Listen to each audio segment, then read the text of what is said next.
Kia ora e te whānau. Are we all in here that need to be in here? Maybe? I hope so. Welcome to Creative Mornings. Whose first Creative Mornings is it today? 1, 2, 3, 4, 5. Wow, there's so many. So good to see you all. Welcome to our little community. We run events every month. They are based on a theme that is shared globally among around 270 chapters around the world. So you're now part of a very large family. So to kick us off this morning, I'd love the lovely Lucy, one of our long-term volunteers at this point, to share a karakia with us. Morena e te whānau, ke karakia tātou. Pau hihiri, pau rārama, pau o te whakaro, pau o te tangata, pau o te aroha.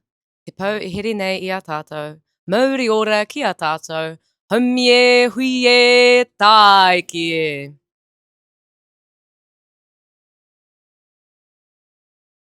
Kia ora, Lucy. So as I said before, every month we have a different theme that is chosen by one of our chapters around the world. And this month our theme is local. Claire, did you have a couple of sentences to share about local? So Claire is my co-host. Yeah, there's usually a nice little blurb to read, but today it's only 2 paragraphs, but I'll share with you anyway.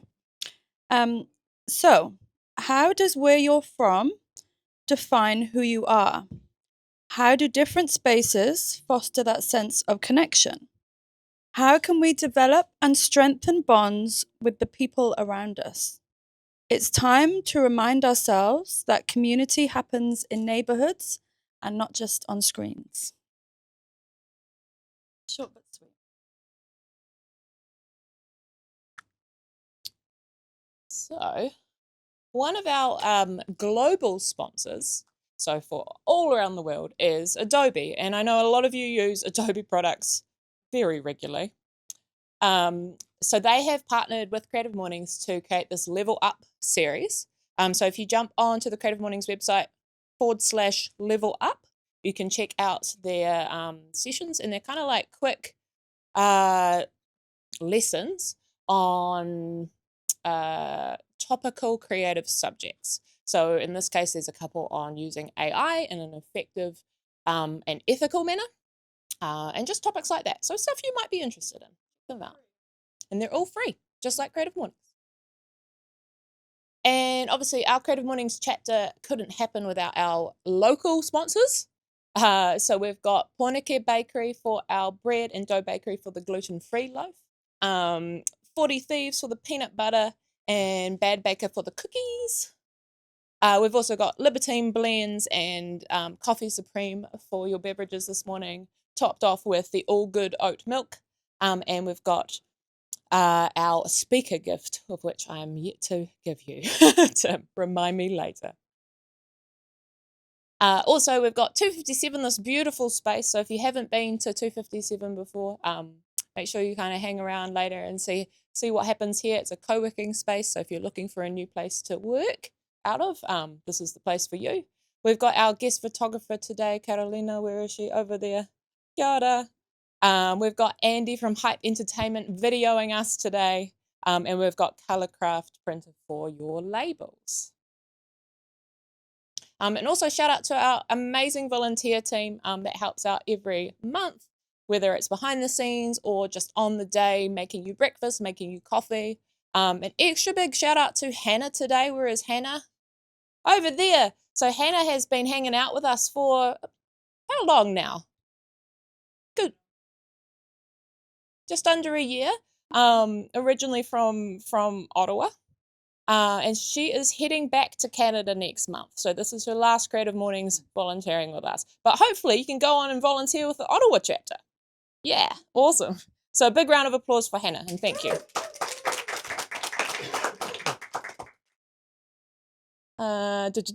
And we're also at the moment running a Wellington Creative Mornings Give a Little. So if you enjoy our community and you enjoy coming to our events and you'd like to help us sort of build that community further, you can give us a donation. The donations will go to things like film photography if we need that, or parking, or transporting gear around, maybe building our community via social media and things like that. No one's getting paid. We're all volunteers, but it's just to help support us so it's not coming out of our pockets. So, without further ado, I have been Christine, and I would like to welcome to the stage our wonderful guest and speaker for our theme, Local, this month, Tim. Welcome up here, Tim. And you've already got a mic, so I'm just going to pop this here. Your remote. Thank you. Tēnā koutou katoa. Ka nui te mihi ki te tangata whenua o tēnei rohi. Tēnā koutou. Morena. It's quite nervous presenting in front of a bunch of creators, but we'll see how we go. But thank you very much for the opportunity to speak and present to you all this morning. Very, very grateful. So this is me. My name's Tim.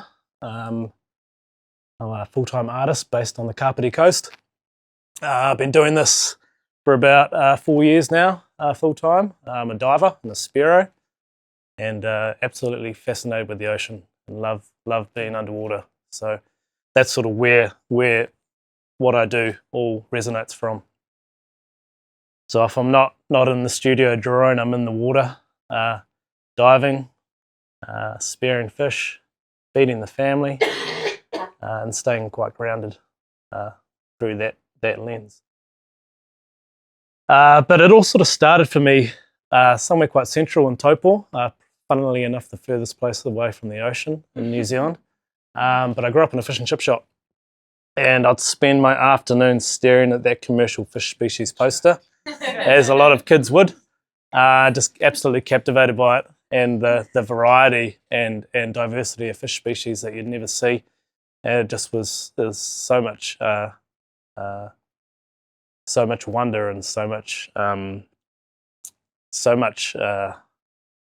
going on that you just had no idea about, which was quite captivating for me as a young kid. So I spent all my childhood in Taupo.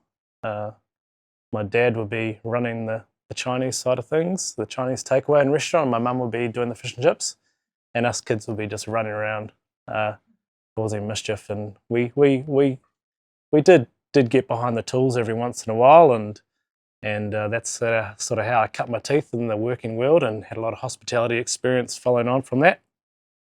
But as a kid, like I did a lot of trout fishing, and I was always that kid that would be fascinated by the biology of fish and the anatomy of fish, and I'd be poking the eyes and putting my fingers in the gills and opening up the fins and just completely mesmerised by them. They were so fascinating to me. But I was always into art, and as a kid I'd draw fish from fishing magazines, and my uncles would take us up to a place called Tikaha on the East Cape, and leading up to those trips I'd be drawing away all these fish from these fishing magazines. I had no idea what these fish were, or had no connection with them. That was just something that captivated me growing up. And then fast forward a few years, and I went and did some design study at university, and did some visual art training at Massey, and got a whole lot of life experience in that regard. But most of my working experience growing up was all hospitality. So all throughout my university years, I just worked in Wellington, the hospo scene. And ended up doing my teacher training, and was a secondary school teacher for about 10 years. And there was a big stigma in the secondary school teaching world, in all teaching circles, I guess, that if you can't make it in the real world at that profession, you teach it. And I was like, hang on, well, if I'm going to be a visual art teacher, I'll show you. So I was like, I have to be an artist. I have to be a practicing artist as well. Otherwise, how can you talk the talk but not walk it? So I started drawing again, and it's just ironic that I've gone full circle back to what I was drawing as a kid. But this was the first sort of drawing that I persevered with to finish, and I decided to do a limited edition run of prints of that, and got a bit of attention from that online, and that sort of was the first indicator that I could kind of make it as an artist. But the ironic thing is that I can't stand this drawing, and I hate it, and every time I look at it, it's so painful to me. It's like, oh, why did I do those there, and why did I make those decisions to draw it like that? And any creative will say it'll probably be their own worst critic, and I get a lot of flack for that. But I'm like, well, that's how I progress, and that's how I learn, and that's how I develop. And since drawing that crayfish, I've drawn 8 so far, all in that journey and that strive for perfection. And for me, every time I draw something, at the end of it, there's like this scratch that I need to itch that I haven't been itched, and I'm just going to keep going and going. So there's this poisonous cycle of self-hate and overcritical thinking with my work. But these are my most latest 2 crayfish that I've drawn. All my drawings are all graphite on paper. And for me, it's just trying to give the most detailed, accurate, captivating representation of New Zealand marine aquatic fauna.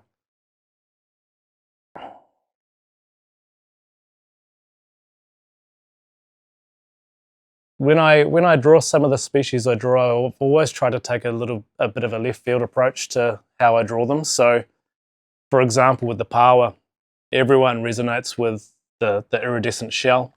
Everyone knows that, but not many people stop and look at the algal growth on the top side of it. And as a diver, that's what you see, and that's what we resonate with. So I've always tried to take a different approach when I draw what I draw.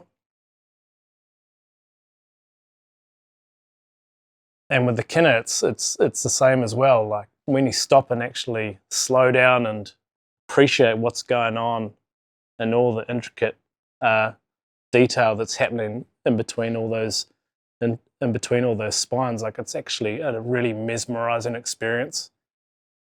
So with my art, the way I'm going with it and the way I'm trying to draw it now, it's very much about trying to encourage people to slow down and appreciate the detail that gets overlooked.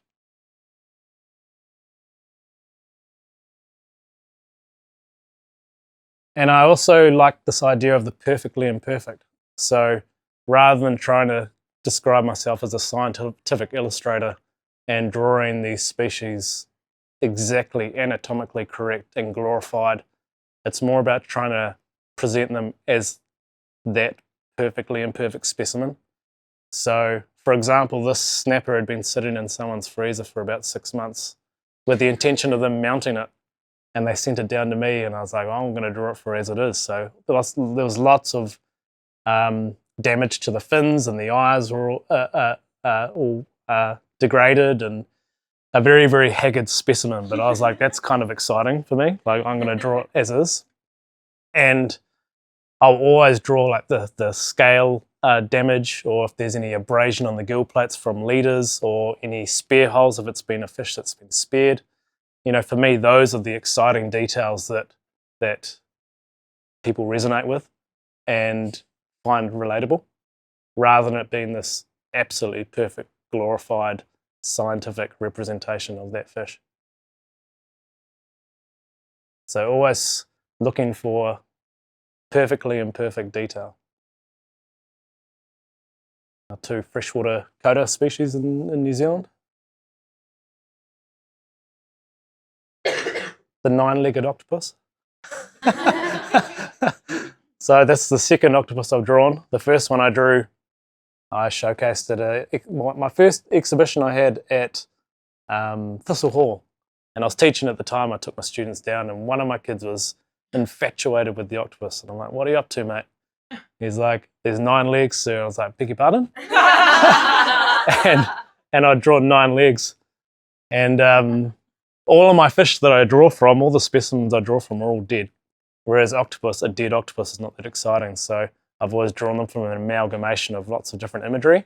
And subsequently, I made the mistake of drawing an extra arm. So with this one, I've drawn an extra arm in homage to that story.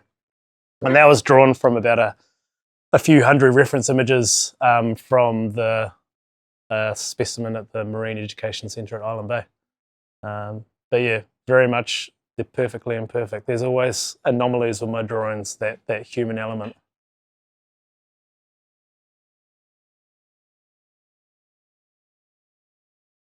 and they're very enduring projects. The most common question I get asked is, how long do my drawings take? And they're sort of at the point now that they take at least 5 months to complete. And that's not 8 hours a day. Like if I was drawing 8 hours a day, I'd be pretty socially inept. But I just chip away at them whenever I can, and I might be lucky to get through a couple of hours. Sometimes I get in the flow and I might draw for 8 hours. You just never know. Sometimes I might draw for 5 minutes and I'm just butting heads with the process and need to give up. But I'm okay with them taking their time, and they come to fruition in their own right. And that's just part of my process. I'm not in the game of having a quick, fast commodity that I pump out every week. I'm all about my work, coming to fruition in their own right. And, as a result of that, I do need some instant gratification from time to time. And sometimes it's really hard to see the end game, and you need to really dig deep and trust the process and know that it'll get there in the end. But that instant gratification is something that I need. So I discovered this process called gyotaku. And I discovered this when I was teaching, and I was diving a lot, and I'd go into Wellington City in the morning and I'd go for a dive in the harbour and get some fish, and then I'd take them into school. And as an art teacher and a printmaking teacher, I was like, oh, how do I engage kids? And I found this process of gyotaku that involved fresh fish and inking them up and creating art from them. And I was like, oh, it's a perfect marriage of my two passions. So I'd take these fish into class and would play around and make some art from them. So gyotaku is like on the complete opposite end of the spectrum in terms of my process. It's quite a remarkable technique in the sense that you never know what you're going to get. There's a very quick video to show that.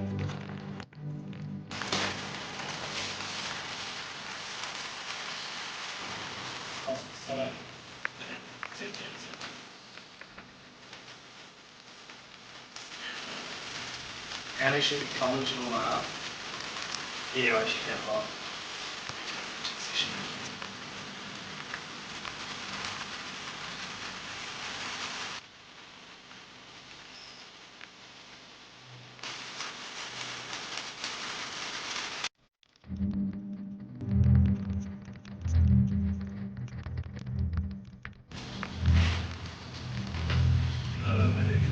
Maybe not.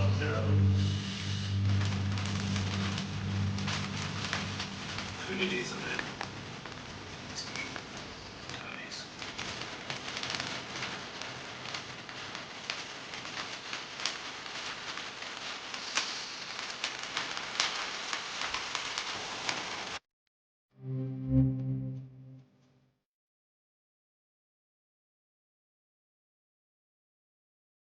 So gyotaku, the funny thing is I can't stand that print that I pulled from that fish. It would have been nice if I got a better print from that, but oh well. That's the way it works sometimes. But gyotaku is a Japanese printmaking technique. It arose in the mid-1800s or early 1800s in Japan. Japanese fishermen used it as a technique of documenting what they caught and showcasing the species that they had in the fishmongers. And it's a really beautiful technique in the sense that it's so instantaneous, as with a lot of printmaking techniques, but you can never recreate the success that you have. It's incredibly frustrating. And initially I gave up for quite some time. When I first tried it, I just kept butting heads with it. I couldn't get good results, didn't know what I was doing wrong. Traditionally done on paper. So the Japanese use washi or mulberry paper or rice paper, and it involves inking up a physical fish, laying that paper on top and rubbing that surface of the fish to get an impression. I discovered that you can do it on cotton as well. When I was doing it on paper at the beginning, trying to get a two-dimensional surface to mold to the contours of the fish was just almost impossible for me at that stage. So that's why I gave up. And it was burning holes in my wallet when you're paying $5 a sheet for a piece of washi and you're printing a fish a dozen times. It was quite quite heart-wrenching when you just couldn't get good results. So I gave up and then discovered someone was doing it with cottons. So a bit more inexpensive, a bit less intimidating, and you can make it mold to the contours of the fish much more easier. And it's by no means a purist way of doing it. So as some creatives might be familiar with, this idea of imposter syndrome. I'm a half Chinese artist covered in Japanese tattoos doing a Japanese technique, and I've never been to Japan. It's like, man, I feel like an imposter doing gyotaku, but I'm on a journey and I'm figuring things out, and I don't claim to be an expert at it. This is just where I'm at with this technique, and I'm constantly on this journey of self-improvement and exploration. So really, really beautiful technique, really instantaneous, but incredibly frustrating because you never know what you're going to get.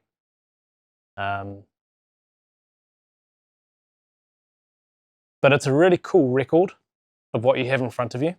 There's no hiding the fact that the fish was that size, or the fish was that species, or they had that damage to its fin, or that spear hole in that place. So really, really beautiful record. And it can be quite remarkable the amount of texture that you get from a really raw process. But you might get success in one area, and then with your next print, you try to recreate the success and you can never get it. So something goes wrong with the tail, the next print you fix that issue with the tail, then something goes wrong on the head, and you're constantly trying to chase perfection. So unlike my drawings where I have full control of every mark I put on and every mark I take away, this here I have to relinquish all control, and I just have to let the process be its process. And you have to be in a quite chilled out, calm state when you're doing gyotaku. You can't, muscle through and fight control. I gave up on trying to control it a long time ago. There are some artists that will pin out every single fin and hollow out blocks of foam to make that fish lay perfectly flat. There are artists that will go and paint every single colour back in after that initial print to turn it into a full-blown painting. And, as with any art form, it evolves and it grows, and artists take it in whatever direction they want. But for me, the challenge is, how do I get that perfect print from that raw process and try to keep it as pure as possible? I save that really laborious, time-intensive labour for my drawings. And I do the odd workshop here and there. And I always say to people when I do workshops, you might do a better print than I've ever done. I've been doing gyotaku for a couple of years now, and some people come in and do their first print that they've done, and it's better than anything I've ever printed before. And I'll say, that's awesome, do it again. And they'll never do it again. They can never recreate that success. So it's such a finicky process, and it can be really, really, you can have great success early on, but never be able to recreate it. So it humbles you, and it's a really nice contrast to the laborious nature of my drawings. So quite a nice harmony between the two processes. The other side of my practice is custom framing. So I got into framing when I went full-time, and I always said that I had to do that because it was my biggest expense as a full-time artist, trying to get my fine art prints and originals framed. So I didn't come from a background of woodworking. I just sort of watched a couple of videos and made some pretty crap frames and just kept going. But I made some decisions early on that I was only going to use native timber.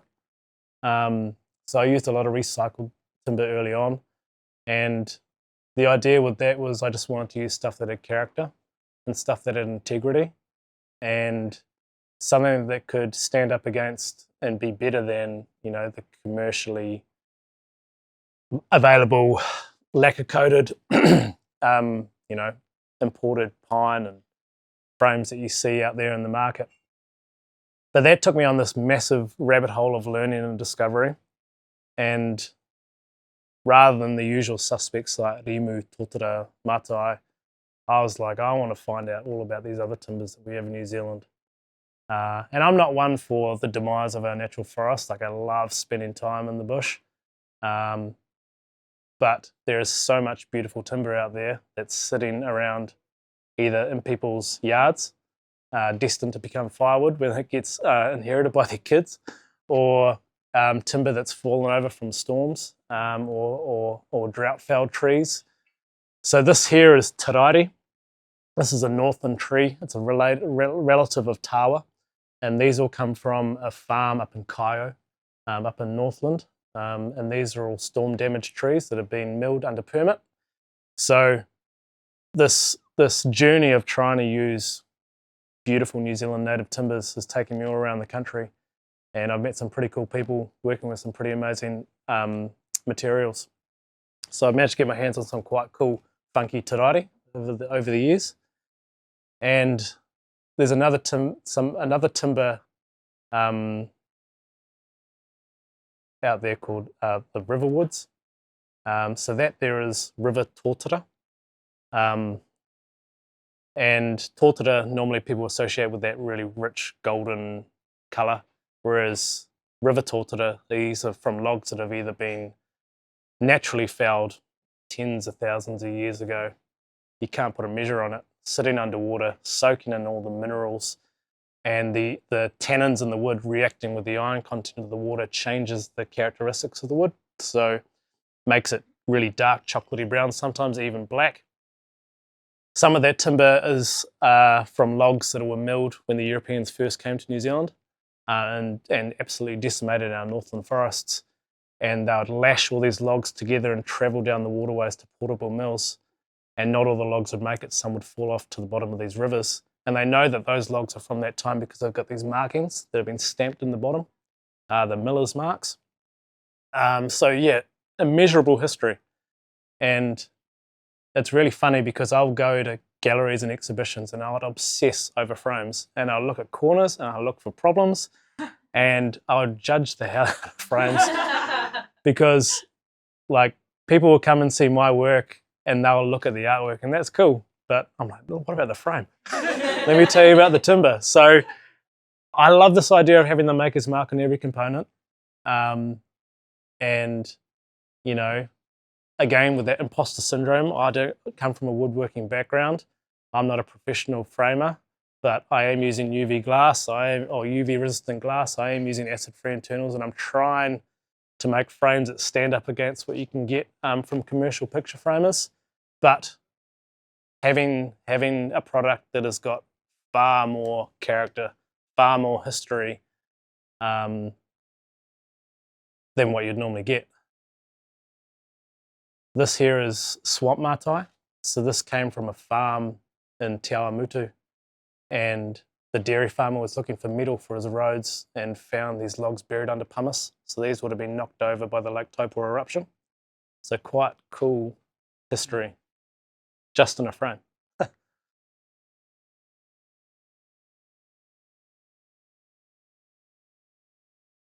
So I guess for me, moving forward, my work is all about trying to have longevity. I want my stuff to captivate people.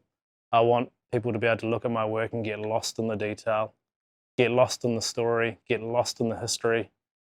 And if people can get lost in my work and appreciate the detail and appreciate the complexity, that's a win for me. I think that's me. Yeah.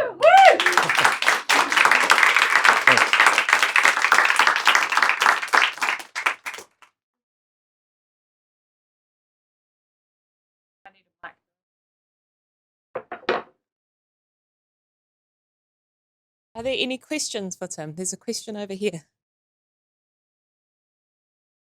Your drawings, what sort of size are they? So standard is 1,000 by 700. Yeah. So they're quite big. Yeah. Any other questions? One over here.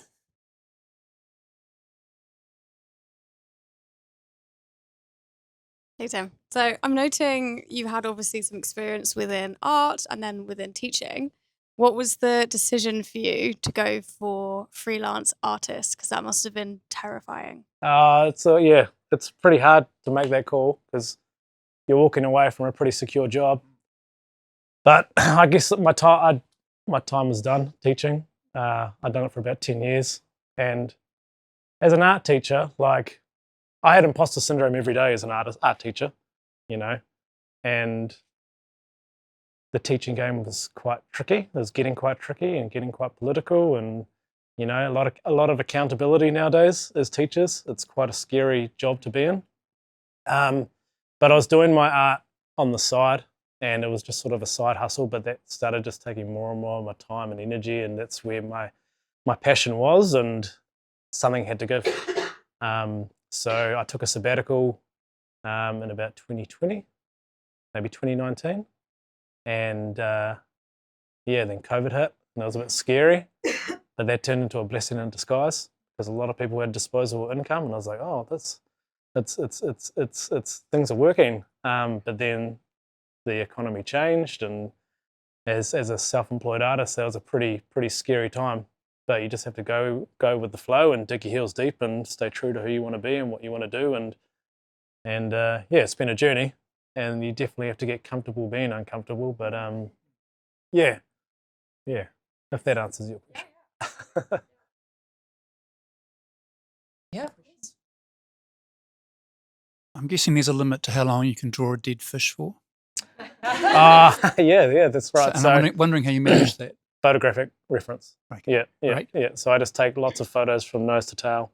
No. And sometimes I might work from multiple specimens, but yeah, I don't necessarily work from one in front of me. Nice. But the thing with gyotaku, I didn't even touch on this, that gyotaku, you have to have a physical fish in front of you, right? And you can print as much as you want within the realms of food safety. The biggest misconception is that fish goes to waste, but it's all non-toxic ink. So you wash the ink off and eat it too. Yep. So the idea with gyotaku, it's full utilization. Nice. Okay, so if I go out and take something from the ocean, it's for sustenance, for me to feed my whānau. So I'll take the fillets off, utilize those. I might use the head and the frame for soup, stock. Any leftovers go in the garden to feed the whenua. But before all that happens, if I can push that full utilization into the realm of art and have a creative outlet, have my memory on the wall, you know, if my kid's first fish or a momentous catch, you know, that's a beautiful thing.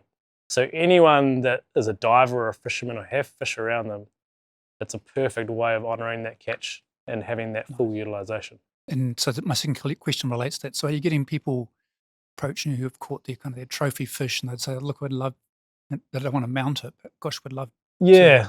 So I've had a few people do that. Mm-hmm. And the tricky thing with that is that, you know, it is a great alternative to taxidermy, right? But I don't know if I want to be in that world where I'm just getting sent death all day long. And I mean, I am all about honouring my catch and retaining the integrity of that meat and the integrity of that fish. And for me, doing gyotaku, it's about doing it in a way that means I can use that fish in a fairly quick time frame, so I'm getting that full use out of it. Whereas if I promote myself as this person who's going to offer up the service, you never know what quality of fish is going to be sent to you, how long those huge snapper or those massive kingfish have been sitting in people's freezers for, you know, getting sent to me to do the gyotaku and then possibly just getting wasted, you know. It just goes against everything I'm about. But I have done it, you know. Certainly, yeah.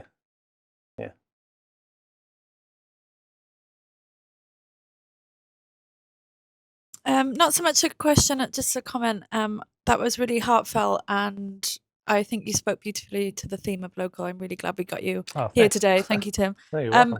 And I just wanted to say I'm about to quit my secure, stable job and go off and try and, I guess, rediscover my creativity.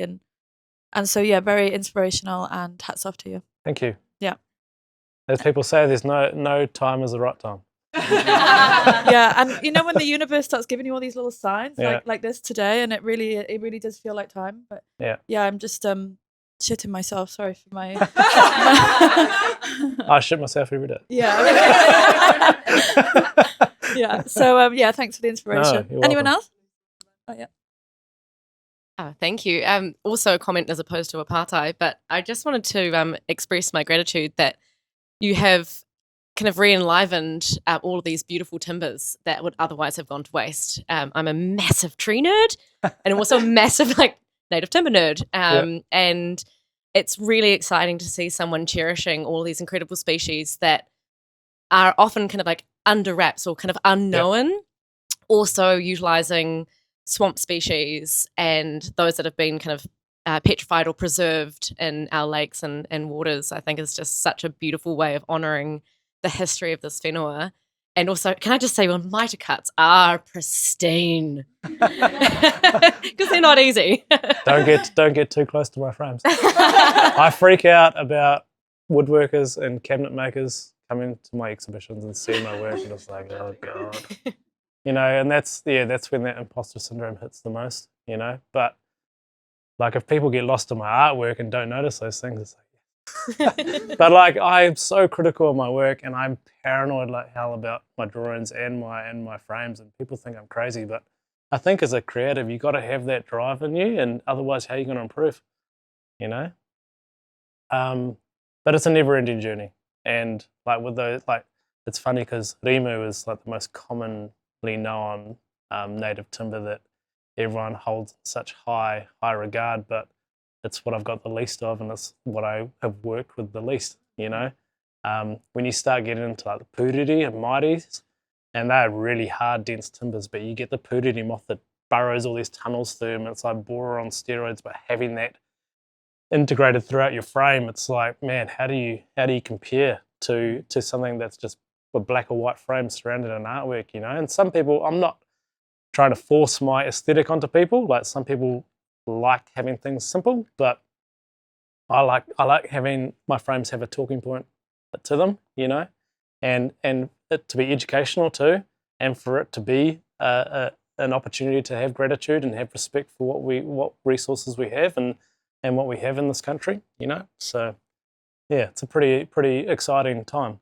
to be making these frames, and I'm certainly feel very grateful, and I want to do it justice, and yeah.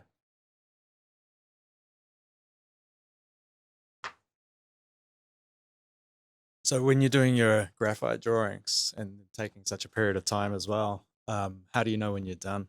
I don't know. That's the hardest point. That's the hardest part. It's like you can keep going for hours and hours and hours and hours, and I'll spend days on one tiny detail that no one will even notice. It's just my own issue that I got to come to terms with. Yeah, that's certainly the hardest part, is knowing when to stop, and sometimes I just have to step away and go, it's done, it's dead to me, move on to the next project. And like I was saying with that first crayfish I drew, like when I'm finished, it's like I step back and it's on to the next project, and I don't want to see that again. And that's where when I've had exhibitions in the past, I obsess over the frames, because I've looked at those drawings for months and months and months, and I'm just like, I don't want to have anything to do with them. So it's a funny thing. Yeah.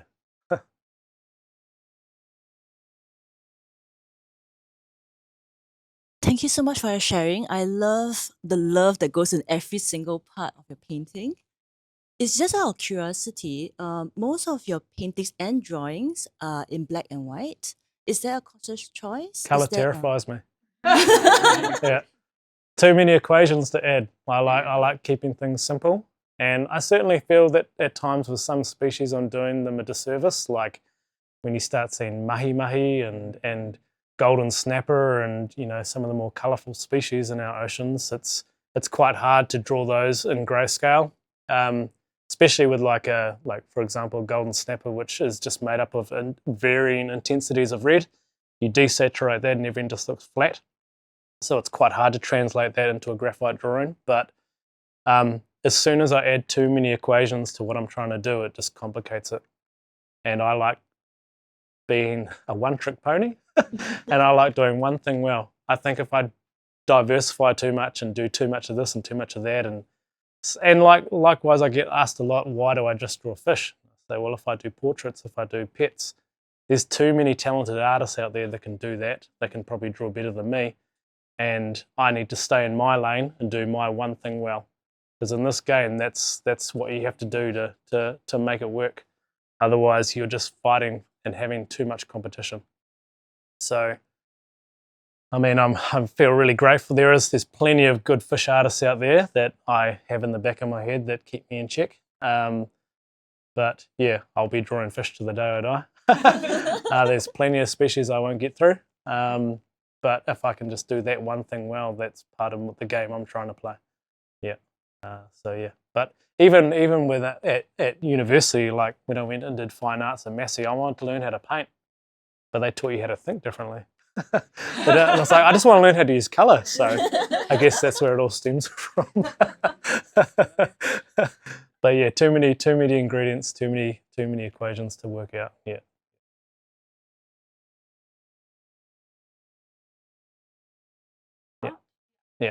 Yeah. So when I left teaching and went full time, it's yeah. It's funny because a lot of people will, when people ask me what I do, I just say I draw fish, and I let their minds go wherever it wants. But I try. I'm getting better at it now. But when I first started telling people I was an artist, there was always this misconception. Or there was always an assumption. You know, people would always say, "Oh, but what do you do for your full-time job?" You know, or and what? Yeah, is that your hobby? It's like, no, this is what I do. So I'm getting better at telling people I'm an artist. But yeah, it's certainly been a journey, and it's certainly been a hustle. And you do have to get comfortable being uncomfortable. And I think the biggest piece of advice I can give is just digging your heels deep and finding your voice and sticking to it. And if you do that well enough, you'll find your audience and you'll find your way. There's certainly times I've got my hands out and just waiting to be fed, you know, and nothing comes about. A lot of the time when I try to apply any strategy to and put that business and marketing hat on, I feel like I'm pissing in the wind, you know, but that's just part of the game, you know, and then when it rains it pours and other times it dries up, so that's just the nature of the beast. Yeah. But I'm still learning. I'm still figuring things out. Well, kia ora, Tim. Thank you so much for sharing today. If anyone else has further questions, what we'll do is we'll just shift everyone out into the landing area out here, and if you can hang around for another 10 minutes, that'd be really awesome. People can keep having a yarn, and in the interim, we'll just reset this little auditorium space. So thank you all for coming today. I'm going to stand up instead of flicking my head around. Thank you all for coming today, and we'll catch you towards the end of April for our next talk. I think it's a little bit earlier, like this. I'm not even going to say a date. It's earlier. It's not the official last Friday of April. So a big round of applause for Tim. Thank you so much.